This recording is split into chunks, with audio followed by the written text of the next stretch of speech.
आज पुत्रदा एकादशी है। हमारे यहाँ इसको शिव महापुराण में श्रावण शुक्ल एकादशी भी कहते हैं,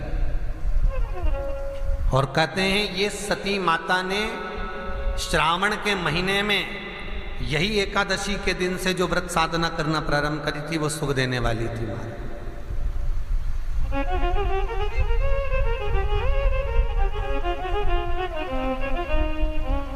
पहली बार माता सती ने भगवान शंकर की आराधना आज ही से चालू करी थी।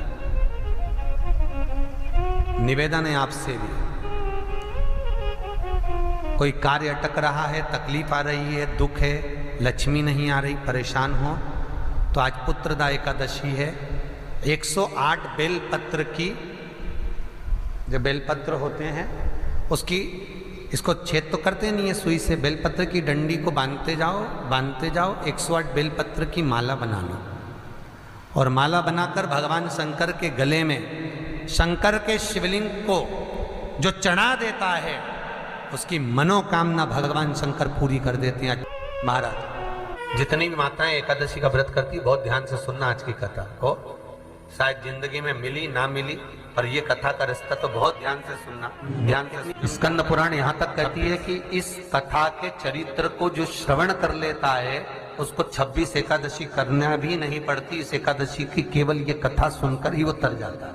बहुत ध्यान से सुनना इसको, कथा तो बड़े भाव से सुन लो इसको। पुत्रदा एकादशी पूरे साल में 2 बार आती है, एक श्रावण के महीने में आती है, दूसरी पोषादिक क्रम में। जिस नारी को संतान नहीं हो रही हो, बहुत प्रयास कर लिया हो, पुत्रदा एकादशी पूरे साल में 2 बार आती है, एक श्रावण के महीने में आती है, दूसरी पोषादिक क्रम में आती है। पुत्रदा एकादशी होती है, ये संतान की वृद्धि करने वाली होती है। शंकर जी के मंदिर में जाकर, भगवान शिव के मंदिर में पूजन करके घी का, 1 कटोरी में घी और 1 कटोरी में खीर शंकर के सामने रख देते हैं। भगवान शंकर के मंदिर पर चौखट पर घी का दिया लगा देते हैं। शंकर जी की चढ़ी हुई 1 बेलपत्र साथ में रखें और 1 बेलपत्र को उठाकर शंकर जी के मंदिर की चौखट पे ही बैठकर चबा चबा कर खा लेते हैं। जो 1 बेलपत्र लेकर आए हैं वो अपने पति को खिला देते हैं। कहते हैं पुत्रदा एकादशी के दिन ये कर लेने पर संतान की प्राप्ति हो जाती है, पुत्र की प्राप्ति हो जाती है।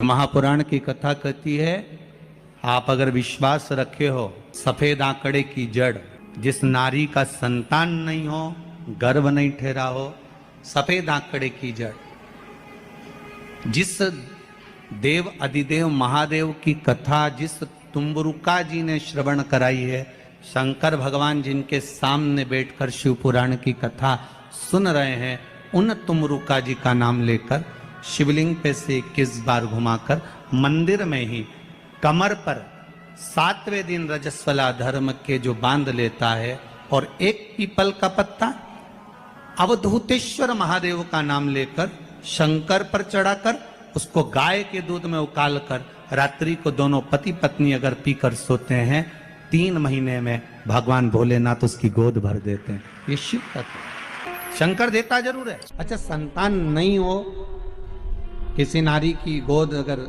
स्त्री की गोद अगर खाली रह जाए तो भी दुख होता है उसको कि मेरे घर में औलाद नहीं, संतान नहीं। बड़े प्रेम से सबसे पहला नियम एकादशी व्रत का, सबसे पहला नियम है कि आप जिस दिन व्रत करो उसके 1 दिन पहले भक्ति का संचार इस हृदय में कर लो। भक्ति का संचार इस हृदय में कर लीजिए। जिस दिन आप व्रत करो, जैसे एकादशी का व्रत कर रहे हो, तो 10वीं के दिन शाम का समय जब आवे, रात्रि जब होने लगे, शाम का समय आवे, और रात्रि का आप जब भोजन ग्रहण करो, तो उस भोजन में कोई ऐसा पदार्थ ग्रहण मत करिए जिस पदार्थ के कारण आपकी एकादशी बिगड़ जाए।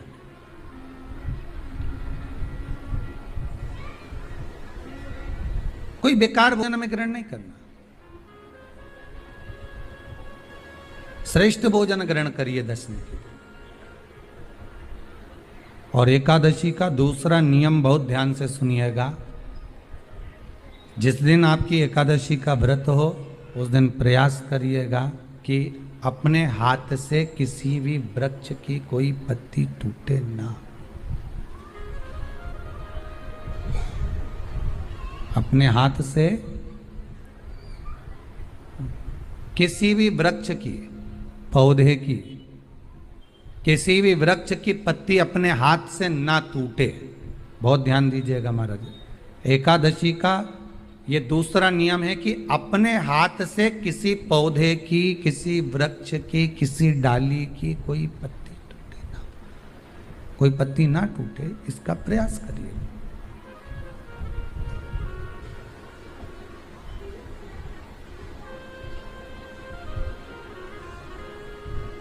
कितना सुंदर व्याख्यान कहा है, कितना सुंदर वर्णन है महाराज कि मात्र एकादशी का व्रत कर लेने पर, मात्र एकादशी का व्रत कर लेने पर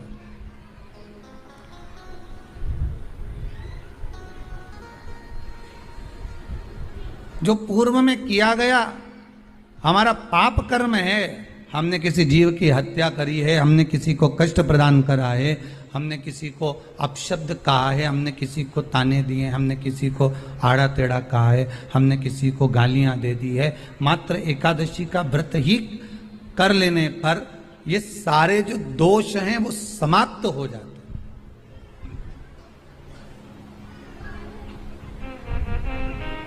सारे दोष हमारे समाप्ति पर आ जाते हैं।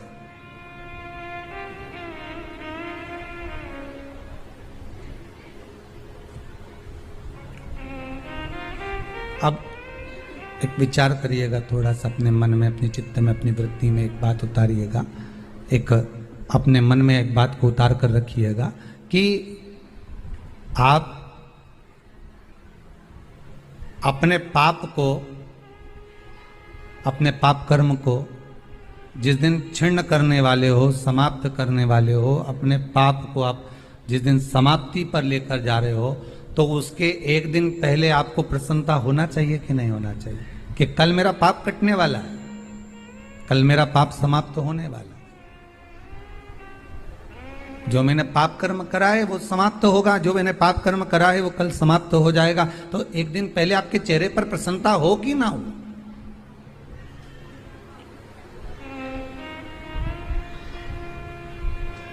और चेहरे पर वो प्रसन्नता आपके आना चाहिए कि कल मेरा एकादशी का व्रत है, आज दशमी है, कल एकादशी का व्रत है, तो कल मेरी जब एकादशी का व्रत रहेगा तो मेरा ना जाने कितना कितना पाप, कितना असत्य, कितना झूठ, कितना प्रपंच वो समाप्त हो जाएगा। इसमें मुझे प्रसन्नता हो, इसमें मुझे आनंदता हो।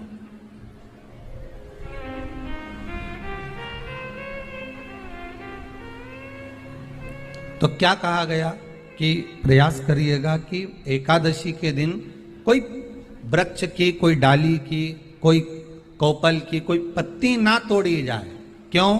तो कहा अगर उस पत्ती को हम तोड़ देते हैं, वृक्ष की पत्ती को या क्यारे में लगी हुई कोई डाली की पत्ती को हम तोड़ देते हैं तो एकादशी का पुण्य फल प्राप्त नहीं होता, एकादशी का कोई फल हमारे खाते में नहीं जाता, पुण्य फल प्राप्त। अब फिर भले तुम चाहे तुमने मोरधन खाया हो, चाहे तुमने फिर चिप्स खाई हो, चाहे तुमने फिर व्रत का कितना ही सामान खा गए हो और तुमने सोचा कि आज मेरी एकादशी है, तो फिर उसका कोई फल प्राप्त नहीं है, उसका कोई सुख प्राप्त नहीं है आपको, फिर उसका कोई आनंद प्राप्त नहीं है आपको, तो उसमें कोई आनंद की अनुभूति आपको नहीं मिल रही। को याद रखिए, गौदान और एकादशी, श्रीमद वल्लभाचार्य जी ने मायावत का खंडन करा था जगन्नाथपुरी में, और श्रीमद वल्लभाचार्य जी ने कहा था एकादशी मरने के बाद मत दो, एकादशी जीते जी दो। कहा था कि नहीं कहा था? जीते जी दान करिए। इसलिए जगदीश में, जगन्नाथपुरी में एकादशी उल्टी लटकी हुई है। करें आपने दर्शन। जगदीश में एकादशी को उल्टा लटकाया, क्यों? क्योंकि वल्लभ ने कहा कि एकादशी जीते जी दो। कई पंडितों कहते हैं तुम्हारे दादाजी मर गए, जब 12वें का दिन होता है ना तो पंडित जी संकल्प छुड़ाते हैं, दो एकादशी। बड़े बेटे ने 5 दे दी, छोटी बहू ने 3 दे दी, उसने 2 दे दी, उसने 2 दे दी। तो क्या तुम्हारे दादाजी भिखारी थे जो तुम्हारी एकादशियां लेकर जाएंगे? और तुम कौन होते हो दादाजी को एकादशी देने वाले? तुमने कौन सा इतने पुण्य कर लिए जो तुमने एकादशी दे दी? एकादशी के दान की महत्वता श्रीमद् वल्लभाचार्य जी ने कहा कि कोई व्यक्ति अगर खटिया पर सड़ रहा है, पलंग पर तड़प रहा है, हॉस्पिटल में पड़ा हुआ है, तो निवेदन है कि उसको देखने जाओ तो अपनी करी हुई एकादशी में से 2 एकादशी का दान उसको तुरंत दे दो। क्यों? तो जिससे उसको मोक्ष मिल जाए, मरने के बाद नहीं। क्योंकि मरने के बाद तो वो 10वें के दिन, गरुड़ पुराण में लिखा है 10 दिन तक जीवात्मा घर की अटारी पे रहती है। कितने दिन? 10 दिन। 10 दिन के बाद जीवात्मा चली जाती है। कहां जाती है? उसको जहां जाना है। 3 दिन में उसको भोग भोगना पड़ता है जीवात्मा को। 3 दिन नरक का भोग भोगती है, उसके बाद स्वर्ग का भोग भोगती है। 18 दिन में ये प्रोसेस पूरी हो जाती है। कितने दिन? 18 दिन। 18 दिन के बाद में उस जीवात्मा को धान के खेत में पटका जाता है। किसके खेत में? धान के, चावल के खेत में। इसलिए कहते हैं एकादशी के दिन चावल मत खाओ। कहते कि नहीं कहते? और क्या कहते हैं? द्वादशी के दिन चावल खाना जरूरी है। एकादशी का पालना करना है तो द्वादशी को चावल का 1 ग्रास खाओ, तब द्वादशी को चावल खाओगे तो एकादशी लगेगी।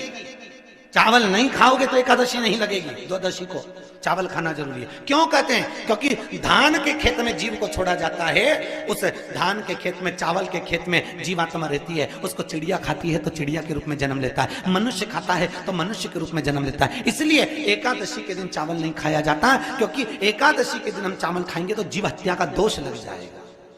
फिर कब खाना है? द्वादशी के दिन। द्वादशी के दिन क्यों खाया जाता है?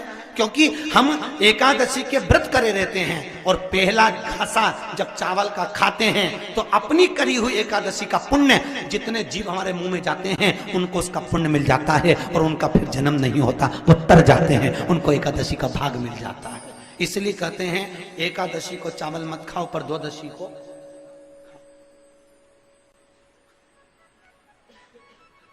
खाइए। 10 दिन तक जीवात्मा है, और आपने एकादशी कब दान दी? बोलो जम के। 12वें के दिन, 13वें के दिन आपने एकादशी का दान दिया, वो मिली उनको? अरे बोलो अच्छे से। कई तो अभी तक कर रही होगी, हमारे दादाजी के निमित्त की कर रहा है, कर ले। फिर वही वाली बात आ गई, गुलाब के फूल में पानी जारी है। एकादशी के दिन शंकर भगवान को चावल का दाना चढ़ाना चाहिए कि नहीं चाहिए?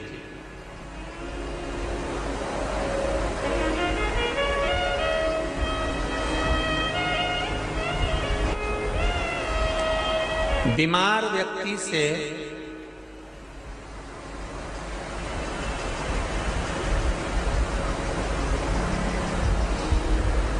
कोई बीमार व्यक्ति है, बहुत रोगीला, उसको बहुत रोग है, शुगर है, बीपी है, थायराइड है, सब कुछ है उसको, और वो रोगीला व्यक्ति जब डॉक्टर के पास जाकर पूछे, डॉक्टर साहब मेरी तबीयत ठीक नहीं रहती है, मैं बहुत कष्ट में रहती हूँ, बहुत तकलीफ है शरीर में, और अभी सावन का महीने का व्रत आ रहा है डॉक्टर साहब, 1 महीना में व्रत करती थी पहले, करूं कि नहीं करूं? तो डॉक्टर साहब क्या बोलेंगे? बोलते जाओ जरा जम के। डॉक्टर बोलेगा कि आप व्रत मत करो। डॉक्टर एक बात कहेंगे,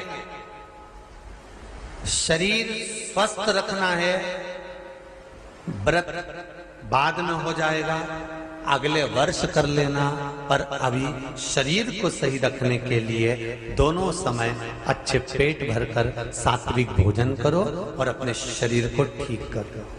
सात्विक भोजन, अपने शरीर को, व्रत बाद में भी हो जाए, अगले वर्ष हो जाए।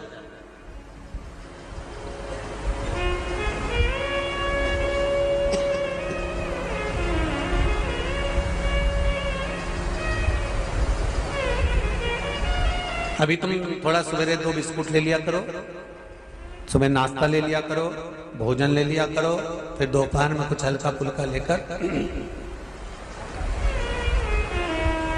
थोड़ी थोड़ी देर में खाते रहना चाहिए हो।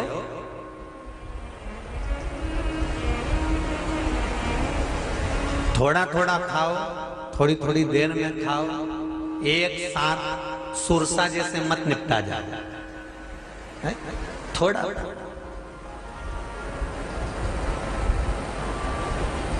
ज्यादा खाओगे और ज्यादा कमाओगे तो दूसरों को कष्ट नहीं होगा, कष्ट खुद को होगा। ज्यादा खाओगे अपाच्य हो जाएगा, रात की नींद उड़ जाएगी, शरीर में अच्छा नहीं लगेगा। ज्यादा कमाओगे रात की नींद उड़ जाएगी, दुनिया की दृष्टि तुम पर पड़ जाएगी और तुम्हारी रातों की नींद। कमाओ भी उतना जितना खर्च कर सको और खाओ भी उतना जितना पचा सको। अति सर्वस्व वर्जक। डॉक्टर कहेंगे ये तुम्हारा व्रत जो है ना अगले साल कर लेना, इस साल मत करिए, इस साल तो आराम से भोजन वोजन करो, तुम लोग बढ़िया प्रेम से खाओ पिए। तो उसी तरह किसी ने पूछा कि चावल का दाना एकादशी पर भगवान शंकर को चढ़ा सकते हैं, चावल का दाना शंकर जी को चढ़ाते क्यों है, पहले तो वो समझ में। बेलपत्री का तो महत्व आपको बार बार बताया कि बेलपत्री शिव जी को क्यों चढ़ाई जाती है, कहीं रोग के लिए, कहीं बीमारी के लिए, कहीं किस कार्य के लिए, कहीं कोई कार्य के लिए, कहीं कोई कार्य के लिए। चावल का दाना अगर हम शंकर भगवान को चढ़ा रहे हैं तो क्यों चढ़ा रहे हैं, उसका कारण क्या है। चावल का दाना शिव को चढ़ाने का केवल एक कारण रहता है कि चावल को अक्षत कहते हैं।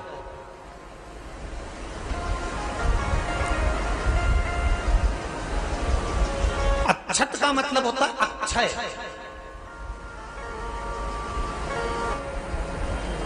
उसका मतलब क्या होता है, अक्षय, जिसका कभी क्षय ना हो। जब हम भगवान शंकर को चावल का दाना चढ़ाते हैं, जैसे बहुत ध्यान दीजिएगा महाराज, बहुत समझने वाली बात है, बहुत ध्यान से।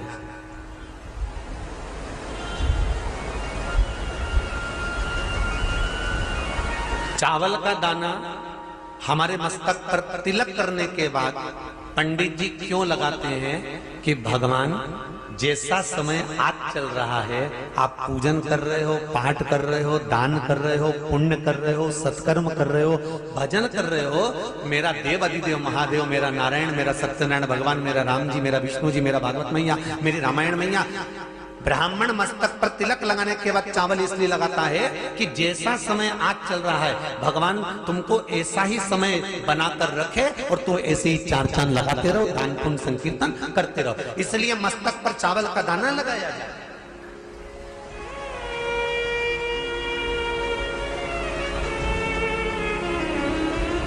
कोई मर जाता है,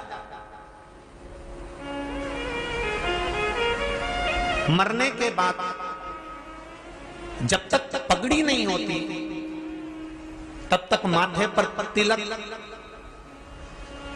चावल का दाना लगाया जाता है। जम के बोलो जरा, नहीं लगाते। किसी पंडित जी से पूछो, ब्राह्मण देवता से पूछो, ब्राह्मण देवता ये कोई मर गया और हमारा तो नियम है कि हम सिर पे तिलक लगाते हैं, चावल लगाते हैं, या पंडित जी से हम तिलक लगवाते हैं, मंदिर जाते हैं तो मंदिर में जाके तिलक लगवा के हम चावल का दाना लगवाते हैं, क्यों नहीं लगाते? उसका कारण क्या है? जब किसी के मरने के बाद 10 दिन तक 12 दिन तक मस्तक पर तिलक क्यों नहीं लगाया जाता? 10-12 दिन तक माथे पर तिलक या चावल क्यों नहीं लगाया जाता? उसका कारण है कि ये जो समय आया है, तुम्हारे यहाँ जो गमी हुई है, तुम्हारे यहाँ कोई मर गया है, तुम्हारे यहाँ किसी के प्राण छूट गए हैं, तो ब्राह्मण इसलिए तिलक नहीं लगाता आपको, इसलिए चावल का दाना नहीं लगाता कि ऐसा दिन भगवान अब ना लाए, इसको अमर ना करे, इसको अक्षय ना करे, इसको प्रबल ना करे। और जब चावल का दाना, तो यहां शिव महापुराण की कथा करेगी, चावल का दाना हम शिव जी को क्यों चढ़ाते हैं, भगवान को क्यों समर्पित करते हैं, भगवान की पूजन में अक्षत क्यों समर्पित करते हैं, चावल क्यों समर्पित करते हैं, उसका कारण क्या है? तो कहा आज मैंने जब चावल का दाना आपको समर्पित करा है, जिस भाव से, जिस विश्वास से, जिस श्रद्धा से, जिस मन से मैं आपको रिझा रही हूँ, हे भोलेनाथ मेरी ये मनोकामना पूर्ण कर, इसको अक्षय कर देना, इसको अमर कर देना, बस इतनी कृपा आप कर। अब किसी ने पूछा एकादशी के दिन चावल चढ़ाए कि नहीं चढ़ाए, तो यहां तो सीधी सीधी बात है, बीमारी देखकर थोड़ी ना आती है कि नवरात्र चल रहे हैं कि सावन का सोमवार चल रहा है। बीमारी तो बीमारी। तुम चावल मत खाओ। तिरुपति कौन कौन गया, हाथ उठाओ। ठीक है। जगन्नाथ जी कौन कौन गया, हाथ उठाओ। हाँ ठीक है। द्वारका जी कौन कौन गया, हाथ उठाओ। ठीक है। बद्रीनाथ कौन कौन गया, हाथ उठाओ। ठीक है। एकादशी के दिन कभी तुम बद्रीनाथ चले जाओ, एकादशी के दिन तुम द्वारका चले जाओ, एकादशी के दिन तुम तिरुपति चले जाओ, एकादशी के दिन तुम जगन्नाथ चले जाओ, एकादशी के दिन तुम्हारी मर्जी पड़े भगवान के किसी धाम में चले जाओ और भगवान को भोग लगाओ और उनकी थाली को झांक कर देखना, उसमें चावल जरूर मिलेगा। उसमें ऐसा नहीं है कि चावल नहीं मिलेगा। बद्री नारायण में भगवान को चावल का भोग लगा हुआ मिलेगा, द्वारका में चावल का भोग लगा हुआ मिलेगा, आपको जगन्नाथ में चावल का भोग लगा हुआ मिलेगा, तिरुपति में मिलेगा, द्वारकाधीश में मिलेगा, नाथू द्वारा में मिलेगा, सांवरिया सेठ में मिलेगा, काकरोली जी में मिलेगा।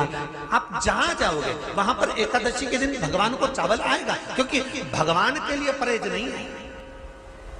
जो काम में डूबा हुआ है, जो आसक्ति में डूबा हुआ है, जो लोभ में डूबा हुआ है, जो वासनाओं में डूबा हुआ है, जो तृष्णा में डूबा हुआ है और जो माता के गर्भ से जन्म लिया, एकादशी के दिन चावल उसको नहीं खाना। बहुत सुंदर संवाद है, ध्यान दीजिएगा।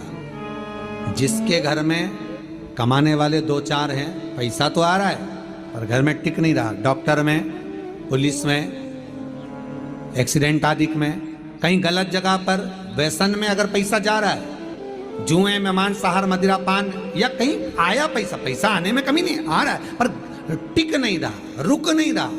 कोई मांगने आ गया, दे दिया, फिर वहां से अपने पास नहीं आ रहा, अपन कह रहे हैं भैया हमारा पैसा लौटा दो, नहीं आ रहा। तो महाराज शिव महापुराण की कथा कहती है, एकादशी के दिन गंगा के जल में मात्र 7 बेलपत्री डालकर जो नंदीश्वर भगवान अर्थात जो शंकर जी के शिवलिंग के सामने नंदी होता है, उस नंदी के चरण पर गंगा का जल चढ़ाकर बेलपत्री शिव पर समर्पित कर देता है, उसके घर में रुपया रुकना चालू हो जाता है, फिर वो गलत जगह पर नहीं जाता, गलत स्थान पर वो धन जाएगा ही नहीं।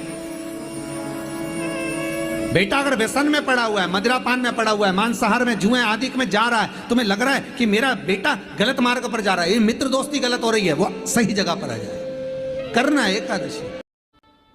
हम दुनिया के लोगों से, आस्था चैनल पर कथा श्रवण करने वालों से, फेसबुक यूट्यूब पर कथा सुनने वालों से और आज इधर पर कहना चाहेंगे, जीवन में एक बात याद रखना, यदि जिस दिन तुम्हारे मन में ये भाव आ जाए कि मेरी दशा सुधर नहीं रही है, उस दिन थोड़े से जल में जरा सा या तो गन्ने का रस हो या गुड़ हो, कुछ भी थोड़ा सा घोल कर यदि शिव को समर्पित करने के बाद शुद्ध जल यतिनाथ के नाम से चढ़ाया जाता है, तो वो जल अमृत बन जाता है और कहते हैं उस घर का दुख यतिनाथ जी 20 दिन के अंदर समाप्त कर देते हैं। वो यतिनाथ के नाम में इतना बल होता है, वो साधारण नाम नहीं है यतिनाथ।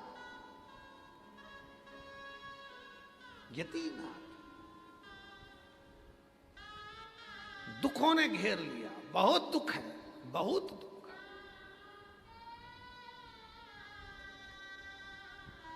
लोग कहते हैं महाराज, दुनिया के बाबा जी, लोग कहते हैं सीवर वाले बाबा को इतनी गाली दी जाती है तो भी ये मुस्कुराता रहता है। अब ना मुस्कुराऊं तो क्या रोऊं? कई सीवर वाला बाबा जब देखो, जब लोग हैं तो ताना कसते हैं, कोई इनका पुतला जला देता है, कोई इनको गाली दे देता है, कोई इनको अपशब्द कर देता है, कोई आड़ा टेढ़ा बोल देता है। मिंटू भैया फिर भी इस व्यासपीठ की गरिमा कहती है कि इस व्यासपीठ से हटकर कभी ना तो बोला है और ना कभी बोलूँगा। आज वाराणसी की पवित्र धरा पर ना कभी बोला है और ना कभी बोलूँगा, जो पढ़ूंगा वही बोलूँगा।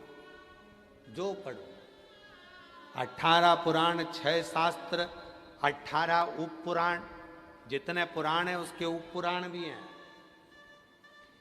जैसे शिव पुराण है तो शिव पुराण का उप पुराण है, श्रीमद् भागवत पुराण है तो भागवत पुराण का उप पुराण है, 6 शास्त्र, 18 पुराण, उप पुराण, वेद और जितने भी ग्रंथ हैं उन सबका अध्ययन कर कर जो निचोड़ निकलेगा वही शिव पुराण के माध्यम से आपको दिया जाएगा, उसी के माध्यम।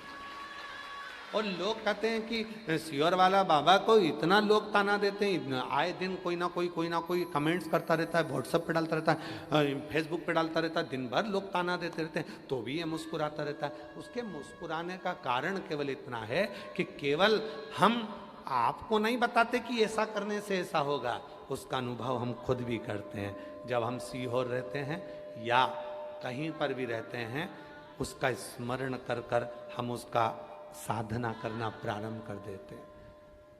जब लगता है कि दुखी हैं, भीतर से लगता है कि कोई तकलीफ है, तब यतिनाथ का नाम लेकर गुड़ का पानी घोलकर शिव जी को थोड़ा सा समर्पित कर देते हैं। पूरा दुख, पूरा कष्ट क्षण भर में समाप्त हो जाता है, चेहरे पे फिर वही प्रसन्नता आ जाती है। यतिनाथ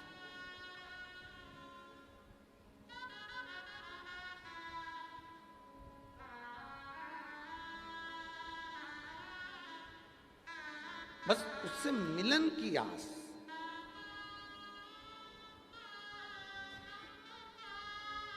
थोड़ा सा जल, अब आजकल के लोग क्या करते हैं, वो उसको पूरी बात सुनते नहीं है और वो क्या करते हैं कि लोटा भरकर जल घोल लिया, उसमें इतना सारा गुड़ घोल लिया, पूरा चढ़ा दिया। ना ना ना, इतना सा कटोरी में जल हो, थोड़ा सा तिनका मात्र का गुड़ हो, घुल गया, चढ़ा दिया, साफ जल शिव जी को चढ़ाएं, तब यतिनाथ नाम का उच्चारण करें। यतिनाथ नाम का उच्चारण करोगे तो ये आपके जितने भी क्लेश हैं, जितने भी दुख हैं, जितनी भी तकलीफें हैं, वो 20 दिन के अंदर समाप्त हो जाती है। 20 दिन। और इसका शंभू प्रैक्टिकल जरूर करें, प्रैक्टिकल जरूर करें, बिना प्रैक्टिकल के ना रहें, प्रैक्टिकल जरूर करें। कहीं सियोर वाला बाबा झूठ बोलकर तो नहीं गया है। हमने जो शास्त्रों में पढ़ा, हमने जो शास्त्रों में सुना, उसका अध्ययन, उसका स्मरण।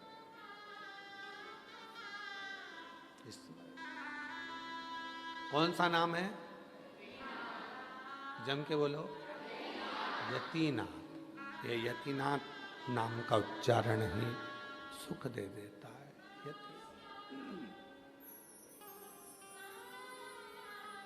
यतिनाथ नाम का स्मरण हमें आनंदता दे देता है। यति